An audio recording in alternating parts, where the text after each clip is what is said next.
بسم اللہ الرحمن الرحیم۔ السلام علیکم ناظرین، میں ہوں قبر زیدی، پروگرام دیکھ رہے ہیں آپ ڈیبیٹ ایٹ 8۔ ناظرین، ایران اور اسرائیل کے درمیان جنگ میں شدت آ گئی ہے اور ایران کی جانب سے کیے جانے والے حملے اسرائیل میں بڑی تباہی مچا رہے ہیں۔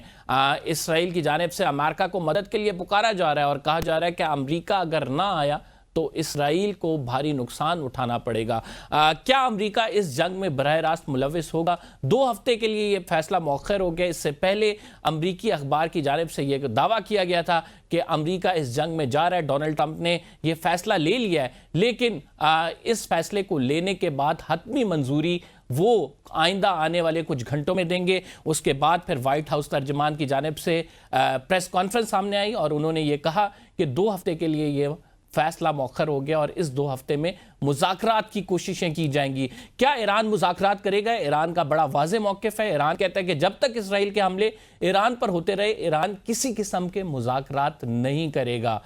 یونائٹڈ نیشنز کا آج اہم اجلاس بھی ہے، اس حوالے سے بھی بات کریں گے۔ ساتھ آپ کو یہ بھی بتائیں گے کہ یہ تنازع اب کیا صورت اختیار کر رہا ہے، کیا روس اور چین اس میں شامل ہوں گے؟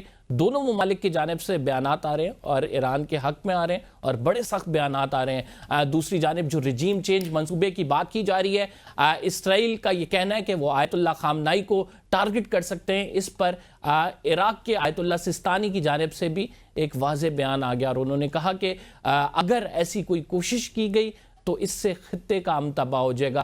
یہ جنگ کیا رخ اختیار کرے گی، کس طرف جاری ہے، اس پر بات کرنے کے لیے ہمارے ساتھ موجود ہے سابق مستقل مندوب اقوام متحدہ منیر اکرم صاحب۔ بہت شکریہ ہمیں پروگرام میں جوائن کرنے کے لیے۔ منیر صاحب، کیا سمجھتے ہیں؟ جنرل عاصم منیر صاحب کی ملاقات ہوئی وائٹ ہاؤس میں اور اس کے بعد ایک اہم اعلان جو ہے کل امریکہ کی جانب سے سامنے آیا۔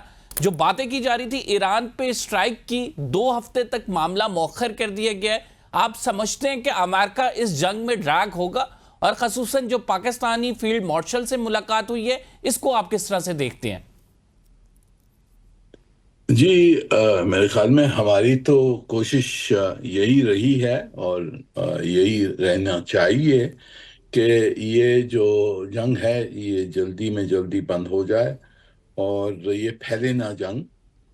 تو جو امریکہ نے کہا کہ 2 ہفتے انتظار کریں گے، کوشش کریں گے، تو اس درمیان میں ہم سب کی کوشش ہونی چاہیے کہ ایک پولیٹیکل سلوشن ہو جائے اور یہ جنگ صلح سے بند ہو جائے۔ سر، اب کیا سمجھتے ہیں کہ آج مذاکرات بھی ہو رہے ہیں اور جو رابطہ ہوا ہے، امریکہ کہہ رہا ہے کہ میری مشاورت سے یہ رابطہ ہوا ہے، کیا برطانیہ فرانس سے ایران کے ساتھ اگر بیٹھیں گے کوئی معاملے کا حل نکل پائے گا؟ آپ کس طرح دیکھ رہے ہیں اس معاملے کو؟ اب دیکھیں جی، اب ایران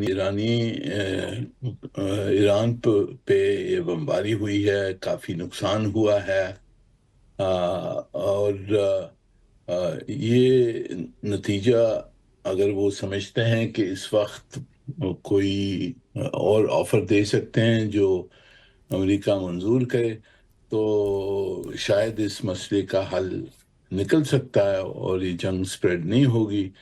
پر اگر یہ پولیٹیکل کوئی سلوشن نہیں نکلا اور امریکہ اس جنگ میں شامل ہو جاتا ہے تو پھر بہت اہم اور بہت خوفناک امکان ہوں گے اس کے پورے خطے کے لیے اور دنیا کے لیے۔ سر، کیا سمجھتے ہیں کہ جو جوہری معاہدے کے حوالے سے ٹرمپ بار بار کہہ رہے ہیں کہ آپ نے ڈیل کرنی ہے، آپ نے سرنڈر کرنا ہے، اب کوئی چیز رہ نہیں گئی کہ آپ کے ساتھ ہم بات کریں، بار بار ایسے بیانات آ رہے ہیں ٹویٹر پہ، اور دوسری جانب ہم دیکھ رہے ہیں کہ ایران کی جانب سے بھی جو بیانات آ رہے ہیں وہ بھی بڑے سخت ہیں۔ وہ کہہ رہے ہیں کہ ہمیں آپ مجبور کر کے ڈیل نہیں کر سکتے، آپ ہمیں جو ہے انڈر سٹریس رکھ کے ڈیل نہیں کر سکتے، اگر ہم ڈیل کریں گے یا جنگ بند کریں گے تو ہم اپنی مرضی سے کریں گے۔ اس کا مطلب یہ ہے کہ آنے والے دنوں میں معاملے کا حل نکلتا نظر نہیں آ رہا۔ جی دیکھیں، جو ڈپلومیٹک نیگوسیشنز ہوتی ہیں اس میں تو دونوں طرف سے پہلے کافی سخت بیان آتے ہیں، ان کی پبلک پوزیشن ایک ہوتی ہے، اور جو نیگوسیشنز میں کیا حل نکلتا ہے وہ دوسری بات ہوتی ہے۔ تو اب ہم نے دیکھنا ہے کہ مذاکرات اگر جاری ہوتی ہیں، کوئی بیک ڈور سے کانٹیکٹس ہوتے ہیں، اور جس کے تحت کوئی پولیٹیکل فریم ورک آتا ہے، کوئی بیسس موجودی ہے جس کی بیسس کے اوپر یہ جنگ روکی جائے، وہ دیکھنے کی بات ہے۔ میرے خیال میں پبلک پوزیشن تو دونوں کی سختی ہوگی اس وقت۔ اور آپ کیا سمجھتے ہیں، بیک ڈور ڈپلومیسی کی بات کریں، ایک وسیع تجربہ رکھتے ہیں کہ کون میز پہ زیادہ لچک دکھائے گا؟ کیا ایران اس پوزیشن میں ہے کہ ظاہری بات ہے 6 دن سے مسلسل جنگ کر رہا ہے، میزائل داغ رہا ہے، اکانومی بھی اس کی اس بات کو سپورٹ نہیں کرتی ہے کہ اتنی بڑی جنگ میں جائے، لیکن ماضی دیکھیں تو بہت بڑی جنگیں ایران لڑتا بھی رہا ہے، بڑا علاقہ ہے اسرائیل کے مقابلے میں، تو آپ سمجھتے ہیں کہ لچک ایران کی جانب سے دکھائی جائے گی؟ میرے خیال میں کچھ لچک تو دونوں طرف سے دکھانے کی ضرورت ہوگی۔ اگر سمجھوتا ہونا ہے تو دو طرفہ سمجھوتا ہوگا۔ ایران کے اوپر کافی، یعنی کہ ایران نے کافی نقصان سیا ہے اس اسرائیلی بمبارڈمنٹ کی وجہ سے، پر بڑا ملک ہے، بہت ان کا جذبہ ہے، اور بہت یعنی کہ بڑا پراؤڈ ملک ہے، اینشنٹ سویلائزیشن ہے، تو اتنی جلدی تو وہ ہتھیار تو نہیں ڈالیں گے، پر ان کو نیگوشیٹ کرنا پڑے گا، اور دونوں طرف کو کچھ نہ کچھ لچک دکھا کے اور پولیٹیکل سولوشن ڈھونڈنی ہوگی۔ تو یہ ٹائم اچھا ہے کہ امریکہ نے کہا ہے 2 ہفتے اگر رک جاتا ہے تو اچھا ہے، اور یہ ٹائم مل جاتا ہے نیگوسیشنز کی۔ منیر صاحب، لیکن جو شرط رکھی گئی ہے ایران کی جانب سے کہ جب تک جو اسرائیل ہے وہ حملے بند نہیں کرتا تب تک جو ہے آگے بات نہیں بڑھے گی۔ پریمپٹیو سٹرائک اسرائیل نے کی تھی اور اس کے بعد سے مسلسل یہ جنگ جاری ہے، لیکن اسرائیل کہتا ہے کہ ہمارا ہدف ہے کہ جوہری تنصیبات، اور جب تک جوہری معاہدے پر ایران نہیں آتا تب تک ہم یہ جاری رکھیں گے۔ اس کا مطلب یہ ہے کہ ڈیڈ لاک جو ہے وہ اس ٹائم قائم ہے، اور وہ ڈیڈ لاک جو ہے ہمیں بظاہر ایسا لگ رہا ہے کہ وہ کسی صورت بھی حل ہوتا نظر نہیں دکھائی دے رہا یہ معاملہ۔ Do you see it as a longer conflict? جی، اگر سمجھوتا نہیں ہوتا تو یہ جنگ جاری رہے گی، اور شاید اس کے امکان ہیں کہ پھیل بھی جائے پورے خطے میں، پورے خلیج میں پھیل جائے، کیونکہ ایران نے کچھ دھمکیاں بھی دی ہیں، دوسری طرف سے امریکہ نے بھی دھمکی دی ہے، تو پوزیشنز تو سخت ہیں، پر میرے نظر میں جو بیک ڈور میں کچھ نہ کچھ مذاکرات تو جاری ہیں، اور مسئلے کو حل کرنے کے لیے ایفرٹس کرنے ہیں، دونوں کی پوزیشنز سخت ہیں، پر کچھ سلوشن نکل سکتا ہے ابھی تک۔ منیر صاحب، ٹرمپ صاحب جو ہیں وہ جب آئے تھے تو ایک نعرہ لگایا تھا کہ ہم کسی بھی بیرونی جنگ میں نہیں جائیں گے۔ اسرائیل اور مڈل ایسٹ کے حوالے سے جو ان کے بیانات ہیں وہ بھی بڑے واضح ہیں، پالیسی بھی بڑے واضح تھی، لیکن جب ظاہری بات ہے کہ وہ صدارت کی کرسی پہ بیٹھیں تو حالات یکسر مختلف ہیں۔ ڈو یو تھنک کہ ٹرمپ نہیں چاہتے کہ اس وار میں جائیں اور ڈائریکٹلی امریکہ اس میں انگیج ہو، لیکن حالات ایسے ہیں، ایک اسٹرانگ جو ہے جوئش لابی ہے، ظاہری بات ہے امریکہ کے بہت سارے معاملات، پیسے کا لین دین بڑا دیکھا جاتا ہے اس میں، تو وہ نہ چاہتے ہوئے بھی ڈریگ ہو جائیں گے اس وار میں؟ جی دیکھیں، خواہش، پولیٹیکل لیڈرز کی خواہش کچھ ہوتی ہے، پر حالات بدل جاتے ہیں اور پھر پریشرز بڑھ جاتے ہیں جس میں جس کو کنٹرول نہیں کر سکتے۔ تو اس وقت obviously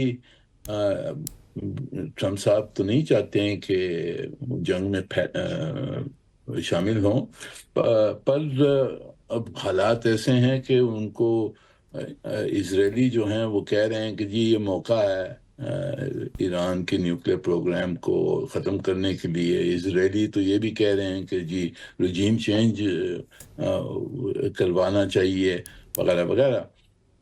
تو جہاں تک میری نظر میں ٹرمپ صاحب ایک ٹرانزیکشنل ہیں، تو وہ شاید جو دھمکیاں دی ہیں انہوں نے، ان کا مطلب یہی ہے کہ ایرانی کچھ کنسیشنز دیں اور سمجھوتا کروا دیں. تو پریفرنس ان کی تو یہی ہوگی کہ ایک پیس ڈیل ہو جائے جس میں ایران کنسیشنز اور دے، پر ایران کہاں تک دے سکتا ہے، دینے کے لیے تیار ہے، وہ ابھی تک کلیئر نہیں ہے. تو اگر سمجھوتا نہیں ہوتا تو یہ جنگ چلے گی، شاید بڑھ بھی پھیل جائے، بہت اس کے خوفناک امکان ہوں گے. پر ہماری کوشش، پاکستان کی کوشش، دوسری اسلامی ممالک، سب کی ہماری کوشش ہونی چاہیے. میرے خیال میں چین اور روس نے بھی کہا ہے کہ جنگ کو بند ہونی چاہیے. تو انشاءاللہ اگر پوری بھرپور نیشنل کمیونٹی کوشش کرتی ہے تو شاید کوئی پولیٹیکل ریزولوشن پہ آ جائیں. آپ نے ریجیم چینج کی ابھی بات کی. ریجیم چینج جب تک فٹ آن گراؤنڈ نہ ہو کتنا مشکل ہوتا ہے. ہم نے افغانستان میں دیکھا ریجیم چینج کی بات کی گئی، امریکہ آیا، امریکہ نے وہاں پہ ایک اپنی حکومت قائم کی جو کہ اس کو سپورٹ کرتی تھی، لیکن جیسے ہی امریکہ گیا وہ فوراً حکومت بھی گر گئی، پھر طالبان آ گئے. تو اس کا مطلب یہ ہے کہ جب تک آپ کی فورسز آن گراؤنڈ ہیں تب تک آپ ریجیم چینج کامیاب کر سکتے ہیں. لیکن کیا ایران ایک ایسا ملک ہے کہ جس پہ باقاعدہ امریکہ انٹروین کرے، اپنی فورسز بھی بھیجے؟ اور دوسرا پھر ایرانی جو نیچر ہے، جو ان کی سویلائزیشن ہے، جو اس قوم کا مزاج ہے، اور پھر ابھی تک آج تک ایران فتح نہیں کیا گیا ہے. تو اس سب کو دیکھتے ہوئے ڈو یو تھنک کہ ریجیم چینج آپریشن وہاں پاسبل ہے؟ جی میرے خیال میں ریجیم چینج کروانا کوئی آسان بات نہیں ہوتی ہے. جو اسرائیلی جو کہہ رہے ہیں ان کی کوشش تو یہی ہے کہ ایرانی عوام اٹھے اپنی حکومت کے خلاف. اور میرے خیال میں اس کا امکان بڑا کم ہے کہ عوام اٹھ کے ان کو اس حکومت کو نکال دے. اور تو میرے خیال میں ریجیم چینج کی بات بہت فار فیچڈ ہے. اسرائیلی کوشش تو ہے، اور شاید امریکہ بھی یہی کوشش، ان کی خواہش ہو کہ یہ رجیم چینج ہو جائے، پر مجھے نہیں نظر آتا ہے کہ یہ رجیم چینج ہونے والی ہے. رضا پہلوی کا ایک دم سے آنا، ان کے بیانات، پھر ظاہری بات ہے امریکہ کی جانب سے جو کوشش کی جا رہی ہے، پھر اسیسینیشن خامنائی صاحب کی جو بات ہو رہی ہے، اس سے ایک اور بڑا خدشہ ابھر رہا ہے. کل آیت اللہ سیستانی کا فتویٰ آیا اور انہوں نے یہ کہا کہ اگر ایسا کچھ کیا گیا تو خطے کا پورا امن تباہ ہو جائے گا. ایک بہت بڑی فالوورشپ ہے شیعہ سیکٹ کی، اور خصوصاً جو مراجعین ہیں ان کی. تو کس طرح سے دیکھ رہے ہیں کہ اگر خامنائی صاحب کو ٹارگٹ کیا گیا، کیا حالات ہوں گے مڈل ایسٹ کے؟ جی بہت اس کی خوفناک امپلیکیشنز ہو سکتی ہیں، پر میرے خیال میں وہ اب تک وہاں تک پہنچی نہیں ہے بات.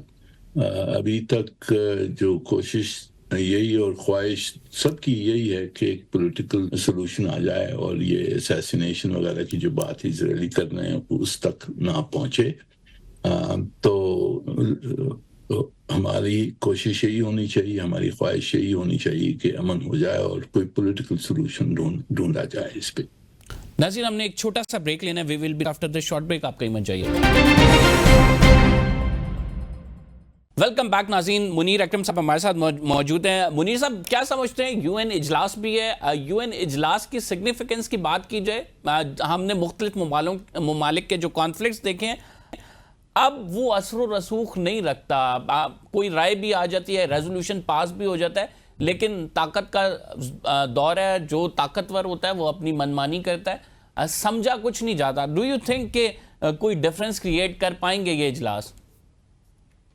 نہیں جی، اجلاس میں اس کی دو مطلب ہو سکتی ہیں. ایک تو پولیٹیکل پریشر جنریٹ کیا جائے ایک پولیٹیکل سولوشن کے لیے، اور دوسرا کہ جو بھی پبلک پوزیشنز ہیں وہ ان کو ایکسپریس کیا جائے. تو یہ اجلاس کا مقصد اور امپیکٹ ہے وہ مختصر قسم کے ہوتے ہیں. تو یہ ضروری ہے کہ انٹرنیشنل کمیونٹی اپنے آپ کو ایکسپریس کرے اور اس جنگ کو بند کرنے کے لیے جو پولیٹیکل اوپینین ہے اس کو موبلائز کیا جائے.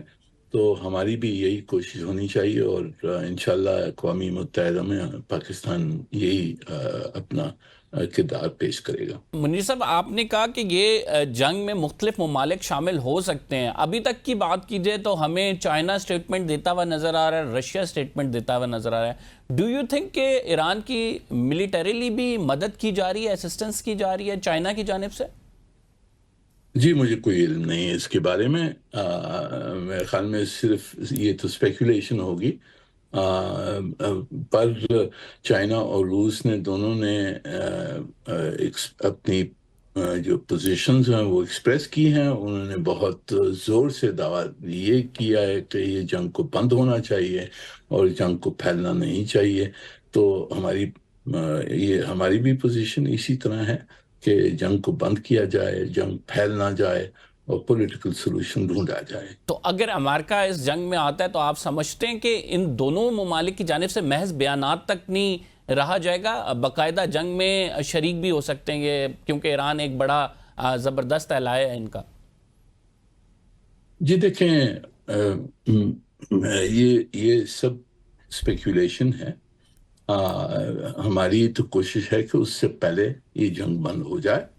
کہہ نہیں سکتے ہیں کہ بڑی طاقتیں ہیں ان کی کس طرح سے پالیسی بدلتی ہے اور وہ کس حد تک ایران کی حمایت کرتے ہیں. یہ سب باتیں تو میرے خیال میں بہت اس وقت اسپیکولیشن ہے.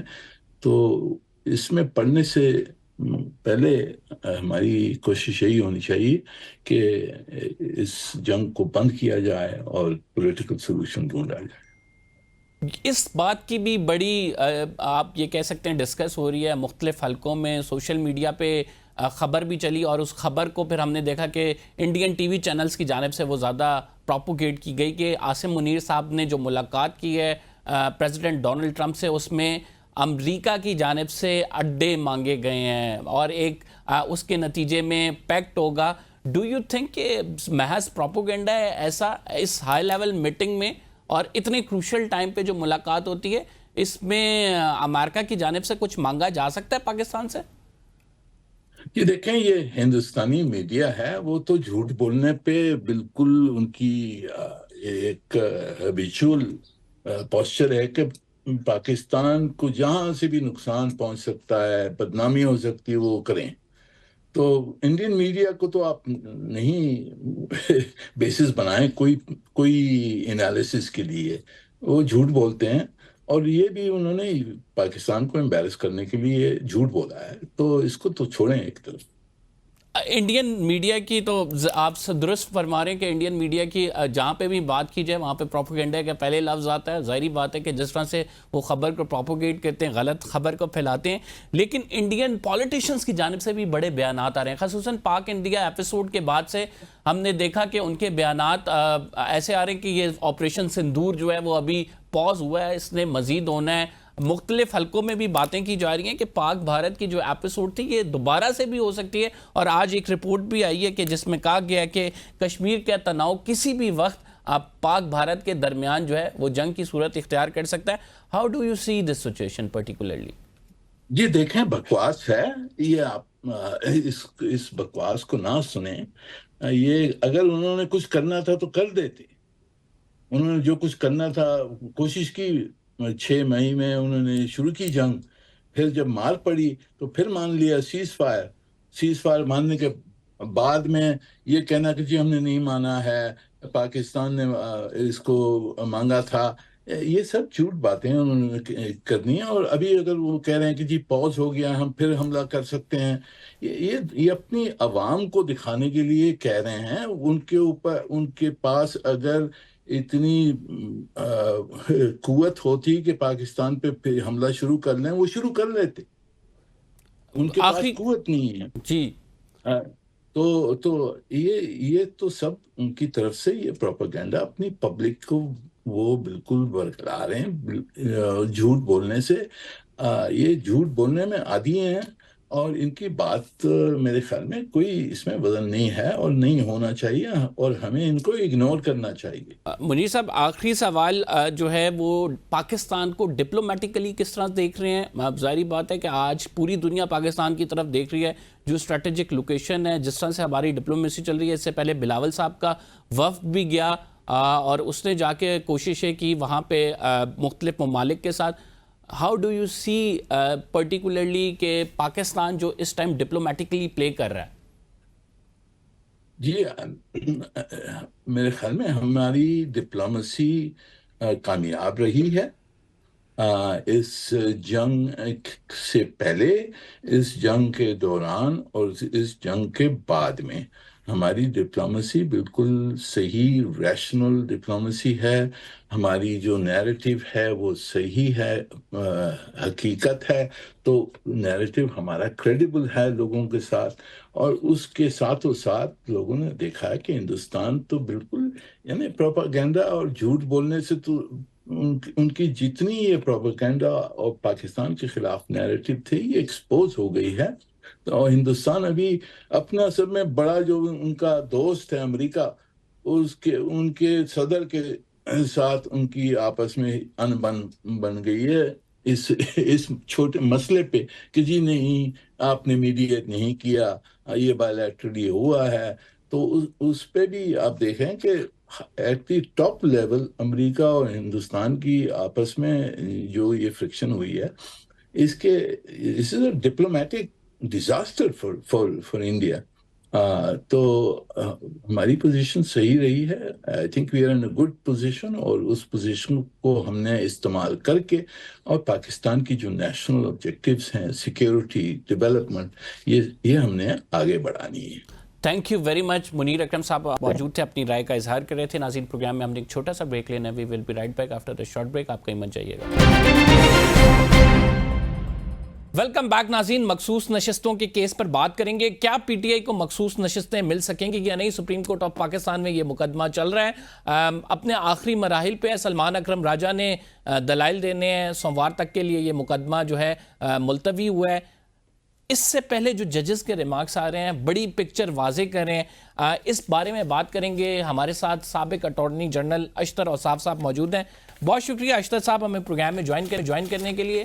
What do you expect? آپ سمجھتے ہیں کہ پی ٹی آئی یہ جو مخصوص نشستوں کا کیس تھا جس میں فیصلہ آیا پی ٹی آئی کے حق میں، اس کے بعد پھر ایک ریویو پیٹیشن آتی ہے اور ریویو پیٹیشن پہ اب ڈیٹیل سماعت ہوئی ہے کہ یہ پی ٹی آئی کو دوبارہ سے مل سکیں گی سیٹیں، ریزرو سیٹس، یا پھر آپ کو نہیں نظر آتا کہ جو سیٹس ہیں وہ پی ٹی آئی کی قسمت میں جائیں گی؟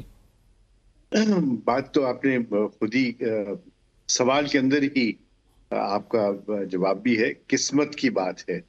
یہ شومی قسمت ہے کہ کس طریقے سے یہ سارے سلسلے کو چلایا گیا. دیکھیے، قانون جو ہے وہ کافی ان معاملات میں سراحت سے بیان کرتا ہے کیا کیا پروسیجرز کرنے ہیں. کیس پینڈنگ ہے، میں اس کو اوپر زیادہ کامنٹ نہیں کر سکوں گا، اور ظاہر ہے اس کے جو نتائج ہیں، لیکن اتنا میں آپ کو ضرور کہوں گا کہ جو فیکٹس ہیں اور جو ہسٹری ہے اس کو تو کوئی ری رائٹ نہیں کرے گا، نہ کر سکتا. فیکٹ کیا ہے کہ جو ہے پی ٹی آئی نے الیکشن جو ہے وہ ایک پلیٹ فارم پہ نہیں لڑا. دوسرا فیکٹ یہ ہے کہ جو نامینیشن پیپرز میں پی ٹی آئی کا جو سارا سلسلہ دینا تھا ٹکٹس وغیرہ کا، وہ نہیں تھا. فیکٹ ہے یہ کہ پہلے انہوں نے ایک اور جماعت کے ساتھ اپنا کہا کہ ہم اس کے پلیٹ فارم پہ الیکشن لڑیں گے. پھر خیال آیا کہ سنی اتحاد کے پاس چلتے ہیں، سنی اتحاد کے پلیٹ فارم پہ لڑے. تو جب آپ ایک پلیٹ فارم پہ الیکشن لڑتے ہیں تو آپ کے پاس 3 دن ہوتے ہیں، اور وہ 3 دن جو ہیں وہ اس کے اندر آپ کو پھر کرنا ہوتا ہے سارا سلسلہ. اور جو خاص طور پہ جو انڈیپینڈنٹ ہیں وہ بھی، ان کے پاس بھی وہ ٹائم ہے کہ وہ اپنی پارٹی کی ساتھ وابستگی کا، جب وہ پارٹی کے ساتھ وابستگی کا اظہار کرتے ہیں، ان رائٹنگ کرتے ہیں، تو پھر وہ ایک پارلیمنٹری عدد بن جاتا ہے. اس عدد کو پھر استعمال کیا جاتا ہے فار دی پرپز آف ڈٹرمننگ کہ کس کو کتنی متناسب سے جو ریزرو سیٹس ہیں وہ ملنی چاہیے. وہ نہیں ہوا. جب وہ نہیں ہوا تو پھر قانون کو تو آپ ری رائٹ کر سکتے ہیں پارلیمنٹ کے ذریعے، لیکن قانون کو ری رائٹ کرنا قانون کی تشریح کرتے ہوئے نہیں ہو سکتا. تو یہ ایک ایسپیکٹ ہے جو کہ ہسٹوریکل ایسپیکٹ ہے ہسٹری کے ساتھ، اور قسمت نے ان کا ساتھ نہیں دیا، بیکاز پے در پے غلطیاں ہوتی چلی گئیں. جب لیگل ایڈوائس بھی ان سے مانگی پی ٹی آئی کے اراکین نے، تو ان کو کہا گیا کہ جو آپ کا دل چاہتا ہے وہ آپ لیکن کریں. اشرف صاحب اس تمام معاملے میں ایک چیز جو بڑی واضح ہے، بالکل آپ صحیح بات کہہ رہے ہیں کہ پارٹی کے نشان کے حوالے سے، پارٹی کے اپنی لسٹ جمع کرانے کے حوالے سے بات کی ٹیکنیکل ہے، لیکن اس سے پہلے سپریم کورٹ آف پاکستان کا ہی فیصلہ ہے جو کہ 187 پہ کمپلیٹ جسٹس پہ ہے. ڈونٹ یو تھنک کہ ٹیکنیکل معاملات میں آپ ناک آؤٹ نہیں کر سکتے؟ ول آف پیپل ریپرزینٹ ہونی چاہیے. ایبسلیوٹلی، اس میں کوئی شک نہیں. اور ول آف پیپل جو ہے وہ ہے ووٹ کے ذریعے، اور وہ ہے ڈائریکٹ ووٹ کے ذریعے. نا ول آف پیپل جو ہے وہ پھر ٹرانسلیٹ ہوتی ہے ایک عدد کے اندر. جب آپ ول آف پیپل میں انڈیپینڈنٹس اگر سامنے آئے ہیں تو پھر وہ انڈیپینڈنٹ تو ایک عدد اسی وقت بنیں گے نا جب وہ کسی جماعت کے ساتھ اپنی وابستگی اس 3 دن کے اندر کریں. تو یہ ٹیکنیکل نہیں ہے، یہ لیگل ہے. یہ لیگل ہی نہیں ہے، یہ کانسٹیٹیوشنل ہے. جب یہ لیگل بات ہو تو اس کے اندر وہ تکنیک یا اس کی بات نہیں آئے گی. ٹیکنیکل ہوتا ہے کہ آپ نے جو ہے وہ کورٹ فیس نہیں لگائی، وہ ایک ٹیکنیکل غلطی ہے. اور اس کے اندر بھی پھر آپ کو ٹائم پیریڈ دیا جاتا ہے کہ اس ٹائم پیریڈ میں کورٹ فیس لگا دیں تو وہ سارا سلسلہ. آپ نے ریویژن فائل کرنی تھی، آپ نے اپیل فائل کر دی، تو آپ وہ معینہ مدت میں اس کے اندر چینج کر سکتے ہیں. تو جو مدت کا تعین ہے وہ ٹیکنیکل نہیں ہوتا، وہ لیگل ہوتا ہے. اشرف صاحب اس میں سلمان اکرم راجہ صاحب نے بھی آرگیومنٹ دیے ہیں کہ ہمارے پاس وہ ریکارڈ موجود ہے، الیکشن کمیشن نے وہ ریکارڈ پروڈیوس نہیں کیا ہے، جس میں جو ہے ہم نے 3 دن کے اندر ہی دونوں پارٹیز کی جانب سے اپلائی کیا تھا کہ کسی سے بھی ہمیں ریزرو سیٹس کے حوالے سے ہمارے کینڈیڈیٹس کے ایکسیپٹ ہو جائے، لیکن لسٹ ایکسیپٹ نہیں ہوئی ہماری دونوں. غلط بات ہے. نمبر 1 پی ٹی آئی فریقی نہیں تھا. نمبر 2 پی ٹی آئی جو سماعت چل رہی تھی وہ تو سنی اتحاد کا پٹیشن فائل ہوا تھا. تیسری بات یہ ہے کہ یہ فیکچولی جو ہے یہ اگر ایسی ہی بات تھی تو وائی ڈڈ ناٹ یہ اراکین کیوں نہیں کورٹ میں گئے؟ صرف ایک کمل شوذب نے پٹیشن فائل کی تھی اکیلی نے، اور وہ بھی یہاں پہ بھی پارٹی بننے کی درخواست دی گئی تھی. They did not go there. اگر یہ ہوتا تو بعد میں، اور جو چیز بعد میں یاد آئے وہ پھر وہ رائے گاہ جاتی ہے. دوسری بات جو میں کرنا چاہ رہا تھا وہ شاید روٹ آف دا میٹر پہ جاتی ہے، اور وہ یہ ہے کہ آپ کا جو سارا الیکشن کا سلسلہ بنتا ہے وہ بنتا ہے ڈائریکٹ الیکشنز کے اوپر، اور جو ول آف دا پیپل ہے اس کی جو ایکسپریشن ہے وہ چلا جاتا ہے جو لوگ ڈائریکٹلی الیکٹ ہو کے آئے. اگر وہ ڈائریکٹلی الیکٹ ہو کے آئے ہیں اور انہوں نے وہ لسٹ ہی نہیں جمع کرائی جو کسی پارٹی کی طرف سے ہے، تو وہ اب ہو چکا ہے، ٹائم باہر بھی ہو چکا ہے. اور یاد رکھیں کہ یہ سارا سلسلہ جو بنا، سپریم کورٹ نے جو فیصلہ کیا، وہ فیصلہ جب 187 کا سہارا لے کے کیا جا رہا ہے، تو پھر وہ کمپلیٹ جسٹس کس کو دیا جائے گا؟ جس نے پٹیشن فائل کی ہے. کمپلیٹ جسٹس جو ہے وہ کسی ایسے کو نہیں ہو سکتی جو کہ باہر سے کوئی ہو. یہ تو پھر اس طریقے سے تو پھر لٹیگیشن کی تو کوئی بات ہی نہیں رہے گی نا. پھر سپریم کورٹ جس کو چاہے گا کمپلیٹ جسٹس کے گاب میں، کمپلیٹ جسٹس کے کرٹن کے پیچھے وہ کچھ بھی کر سکیں گے. وہ کہیں گے کہ ہم دیکھ رہے تھے کہ کسی نے پٹیشن تو فائل نہیں کی، لیکن to do complete justice for the protection of people of Pakistan we dismiss a government because وہ گورنمنٹ ٹھیک نہیں چل رہی. سو وہ ایک دیکھیے ایسپیکٹ جس کے لیے سیف گارڈ کرنا ضروری ہے. سو اٹس ویری امپورٹنٹ کہ یہ بات طے ہو جائے لیکن اشرف صاحب کنٹروورسی تو اپنی جگہ موجود ہے کہ مطلب یعنی سپریم کورٹ کی جانب سے چاہے 187 میں فیصلہ آیا تھا لیکن اس فیصلے کی امپلیمنٹیشن نہیں ہوئی، الیکشن کمیشن نے اسے روک کے رکھا ہے. اس پہ خود ججز بھی سوال اٹھا رہے ہیں کہ آپ نے اگر نہیں کرنا تھا، آپ اتنا عرصہ اتنا ٹائم پیریڈ، بے شک سپریم کورٹ کی ڈائریکشن تھی، وہ پیٹیشن میں ریویو میں بھی چیک ہو رہا ہے، لیکن کیوں امپلیمنٹ نہیں کیا؟ پہلی بات تو یہ آتی ہے کہ آپ نے وہ امپلیمنٹ کرنا تھا. تو اس حوالے سے الیکشن کمیشن کے رول کو آپ کس طرح سے دیکھ رہے ہیں؟ 187 میں جو جسٹس منصور علی شاہ اور دیگر ججز نے فیصلہ دیا تھا، اس پہ الیکشن کمیشن کے رول کو کیسے دیکھتے ہیں آپ؟